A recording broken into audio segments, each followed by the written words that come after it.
Neutral اگر میں ہو کے جاؤں سب سے پہلے، بھٹی صاحب نواز شریف صاحب کی بات سن کے بہت سے لوگوں کے دل پسیج گئے ہوں گے، دل غمگین ہوئے ہوں گے اس لحاظ سے کہ وہ بات تو صحیح کر رہے ہیں، جھوٹ سیاست کے لیے بولنا نہیں چاہیے اور انہوں نے نہیں بولا بقول ان کے، اور وہ یہ بھی کہہ رہے ہیں کہ بیسکلی اللہ کو جان دینی ہوتی ہے تو 5,000 روپے بھی اگر میں کسی کا رکھوں گا تو اس کا حساب کس ہوگا. باتیں تو انہوں نے بڑی جذباتی کی ہیں آج.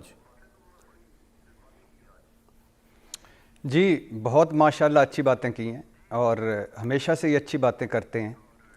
یعنی اور کمال کی بات یہ کی کہ $5 ارب بل کلنٹن اگر میں کہتا مجھے دے دو تو وہ مجھے دے دیتا. یعنی امریکہ بھی ہم سے بھی گیا گزرا ہے، پتہ نہیں کیا $5 ارب 5 روپے تھے کہ وہ نواز شریف صاحب کو دے دیتے اور نواز شریف صاحب اپنے اکاؤنٹ میں رکھ لیتے. یعنی حد ہی ہو گئی ہے.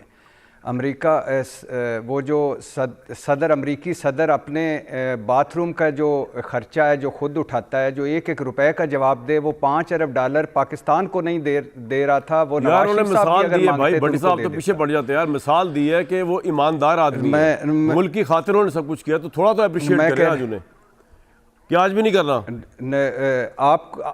آپ کر لیجئے گا بعد میں اور رج کے کر لیجئے گا، اس کے بعد 2-4 گھنٹے لگا کے میراتھن ایک ٹرانسمیشن کر کے کر لیجئے گا. دوسری بات ہے میں جھوٹ نہیں بولتا. میں کیا میرے بچوں پر بھی الزام آیا تو میں گھر چلا جاؤں گا. جناب اسپیکر یہ ہیں وہ ذرائع: قطری خط، کیلبری فاؤنٹ، جھوٹی ٹرسٹ ڈیڈ اور جو جھوٹ پہ جھوٹ 3 جھوٹی تقریریں، بچوں کے جھوٹے انٹرویوز کہ میری بیرون ملک کیا اندرون ملک کوئی جائیداد نہیں، اور سپریم کورٹ میں جال سازی. اس کے بعد میں لوٹوں کو نہیں لوں گا. میں ڈیل کر کے جدہ نہیں گیا تھا، ڈیل تو ہوئی نہیں تھی. ڈیل کہاں ہوئی؟ بھٹی صاحب بات یہ ہے کہ یہ باتیں اپنی جگہ پہ، لیکن عوام میں پذیرائی تو ہے نا میاں صاحب کی. تو اگر وہ یہ تمام باتیں کہہ رہے ہیں تو اس کا مطلب ہمیں اب تو بلیو کر لینا چاہیے الیکشن ہونے جا رہا ہے. اور اگر نون لیگ کے لوگوں نے ان کی ان باتوں پہ بلیو کر لیا، جو کہ مجھے لگتا ہے کر بھی لیں گے، تو پھر تو نواز شریف اگر 4تھی دفعہ پرائم منسٹر بھی بن جائے تو آپ کو کیا اعتراض ہے؟ جبکہ Imran Khan is out, already out. میں نے ابھی آپ کو بتایا وکلا کو ٹکٹیں دینے پہ آ گئے ہیں وہ. اس کے بعد والا جو میرا تجزیہ ہے وہ بھی آپ کر لیں تو مہربانی ہوگی. نہیں بتائیں سر، میں نے کہا آگے لے کے چائے پی لوں. نہیں آپ کو یعنی کیا ہو گیا ہے میرے اگینسٹ دا ونڈ چلنے والے بھائی؟ آپ کو کیا ہو گیا میاں محمد نواز شریف میرے محبوب قائد پہ؟ آپ تو 4تھی بات پہ ٹوک دیتے ہیں. نہیں میں یہ کہہ رہا ہوں بات تو کرنے دے. میں بھی اسی ملک کا شہری ہوں. مجھے بھی ایک حق دیں اتنا کہ میں کر دوں کہ درمیان میں عوام کی پذیرائی ٹھوک دیتے ہیں سارے نکال کے ایک ہی لیڈر رہ گیا مسلم امہ کے پاس، وہ ٹھوک دیتے ہیں. بھائی ہوگا 4تھی مرتبہ بھی ہو جائیں گے، لیکن میری بات تو کمپلیٹ ہونے دیں. جھوٹ پہ بات ہو رہی ہے. جھوٹ پہ بات ہو رہی ہے. وہ سچ بتائیں کہ وہ کس طرح گئے تھے، لندن گئے تھے، یہی سچ بتا دیں، اور کس طرح واپسی ہوئی ہے اتنا ہی سچ بتا دیں. یہ اچھی بات کی آپ نے. وہ کہتے ہیں جھوٹ. اور دوسری بات ہے کہ سبز باغ نہیں دکھاتا. میں اس پہ اب کیا کہوں؟ ایشین ٹائیگر بنا کے چلے گئے ہیں کیا؟ اور باقی ایٹم بم تو لگتا ہے کہ مجھے لگتا ہے گجرانوالا میں انہوں نے ایک فیکٹری خریدی تھی مشینری، اس میں پھر انہوں نے خود فٹ کیا تھا. چاگی میں سر پوائنٹ آ گیا آپ کا میرا خیال سے. اس کے بعد اس میں دھماکہ کر دیا. کہاں پوائنٹ آ گیا؟ میں تو بھی بولا ہی نہیں. پوائنٹ کہاں سے آ گیا آپ کے پاس؟ مہربانی کریں 1 منٹ مہربانی کریں. کوئی بات نہیں. میں بھٹی صاحب بولیں، بھٹی صاحب کمپلیٹ کر لیں.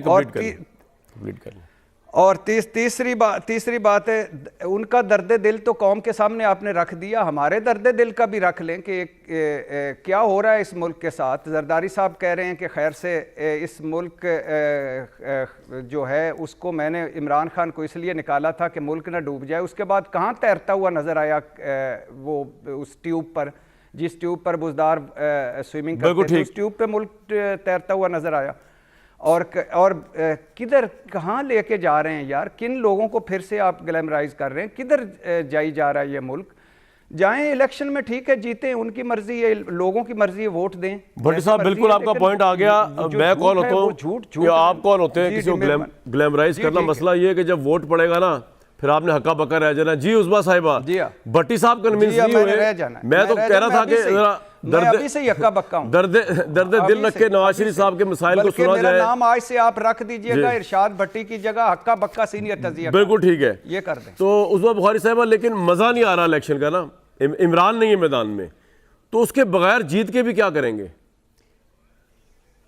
یہ بھٹی صاحب کا خیال ہے. بہت شکریہ کامران. جی شکریہ کامران. دیکھیے پہلی تو بات یہ ہے کہ آج جو میاں صاحب کا آپ نے کلپ دکھایا اس میں انہوں نے اللہ پاک کی بات کی تھی، بھٹی صاحب کی بات نہیں کی تھی، اور انہوں نے اللہ پاک سے جزا اور سزا مانگی تھی، بھٹی صاحب سے نہیں مانگی تھی، پہلی بات۔ دوسری بات یہ ہے کہ جو دھماکوں کو روکنے کے لیے جو ہے وہ امریکہ اگر بھٹو شہید کے خلاف جو ہے وہ مطلب پوری پلاننگ کر سکتا ہے، اگر بھٹو شہید پھانسی چڑھ سکتا ہے، اس کے بعد جو ہے وہ یہ وزیر اعظم کا ہی فیصلہ ہوتا ہے، کوئی ایمی ٹٹ پونجیا جو ہے وہ فیصلہ نہیں کر لیتا کہ دھماکے ہونے ہیں یا نہیں ہونے۔ اور یہ بہت بڑا ایونٹ تھا پاکستان، یہ مسلم دنیا کے لیے جو ہے یہ بہت بڑا ایونٹ تھا، پاکستان کے لیے بہت بڑا ایونٹ تھا، کچھ لوگوں کے لیے نہیں ہوتا ہوگا تو اس سے کوئی خاص فرق نہیں پڑتا۔ دوسری بات یہ ہے کہ جو انہوں نے جھوٹ کی بات کی، بات ہے جھوٹ تو ان کے جو جن لوگوں نے ان کے خلاف پلان کیا تھا وہ تو آج اللہ پاک کے جو ہے وہ انتقام کے اندر ہیں، وہ سب بتا رہے ہیں، اپنے منہ سے بتا رہے ہیں، باجوہ صاحب بتا رہے ہیں کیا کیا تھا، جنرل فیض کہہ رہے ہیں میں نے اپنے جنرل صاحب سے اور ثاقب نثار نے سب نے ہمیں مل کے کیا تھا۔ میرا تو سوال ہی یہ نہیں تھا، آپ پھر تاریخ میں چلی گئی۔ میں نے نہیں اسٹیبلشمنٹ سے ایک منٹ نہیں، مجھے ضروری ہے نا کامران، ضروری ہے جب ایک بات کی گئی ہے تو اس کا جواب دینا بھی ضروری ہے۔ تو یہ بھی الزام آج تک دنیا میں کسی پہ نہیں لگا کہ ایسٹ کی ڈیفینیشن جو ہے وہ نکالنے کے لیے، بیکاز اس میں وزیر اعظم پھنسے گا نہیں، تو ایسا کریں کہ ڈکشنری سے جو ہے وہ ڈیفینیشن لے لیں ایسٹ کی، تاکہ اس کو نکالا جا سکے۔ جو انہوں نے کہا تھا یہ پاناما کا کیس کس طرح سے ڈیزائن ہوا تھا، قبول ہے آپ کو؟ جی میں آ رہی ہوں۔ کیا مزہ آئے گا یار ہرانے کا، جیتنے کا بھی نہیں، مردانہ وار مقابلہ کرتا ہے، مکافاتی عمل کا شکار ہے۔ نہیں، اگر کوئی خود اپنے پیروں پہ کھلاڑی مارتا ہے کامران، تو ہم کیا کریں؟ کیا ہمیں جو ہے وہ کیا جب پچھلا الیکشن تھا 2018 کا، کیا میاں صاحب اور مریم نواز اور یہ جو ہے یہ پیشیاں نہیں بھگت رہے تھے ڈیلی کے حساب سے؟ ڈیلی پیشی ہوتی تھی ان کی، اس کے بعد ان کو سزا سنا دی گئی تھی، اور اس کے باوجود جو ہے 13 جولائی کو وہ آ کے اریسٹ ہوتے ہیں، 25 کو الیکشن تھا، اور ہماری جو ہے وہ پارٹی توڑنے کی پوری کوشش کی گئی، ٹکٹیں واپس کرائی گئی، یہ سب ہوا۔ یہ تو بالکل مطلب اس کے اندر اب آپ کہہ رہے ہیں کہ آپ کے ساتھ ہوا تو اس کے ہم نے مقابلہ کیا۔ ویری گڈ، یعنی نہیں ایسا نہیں ہے، ہم نے کچھ نہیں کیا، نو کامران، نو بالکل نہیں، ہم نے کچھ کیا ہے کیا جو ہے وہ ہماری وجہ سے جو ہے وہ یہ ان کی جو پارٹی کے لوگ چھوڑ کے جا رہے ہیں، نہ کرتے 9 مئی، میں نے کرایا 9 مئی، یا نواز شریف صاحب نے فون کر کے کہا تھا عمران خان ذرا جانا نا، ایسا کرو کہ 9 مئی کو جو ہے پورے ملک میں آگ لگوا دو، میاں نواز شریف صاحب نے کہا تھا؟ نہیں، اس نے خود کیا۔ پھر 1 سال باقاعدہ اس نے پوری کیمپین کی، پوری قوم کو اکسایا، پوری قوم کو فوج کے خلاف کھڑا کیا، اور کھڑا کر کے پھر جو ہے وہ ابھی معصوم بنتے ہمیں پتہ ہی نہیں تھا وہ حسان نیازی جو ہے وہ کس کی جو ہے وہ پینٹیں لہرا رہا تھا، مراد سعید کیا کہہ رہا تھا آڈیو کے پر، آپ نے سنی ہے نا، آپ کو جگہ بتا دی گئی ہیں، بس آپ نے وہاں جانا ہے۔ 20 شہروں میں لوگ ایک ہی جگہ پہ جاتے ہیں، کمال ہے۔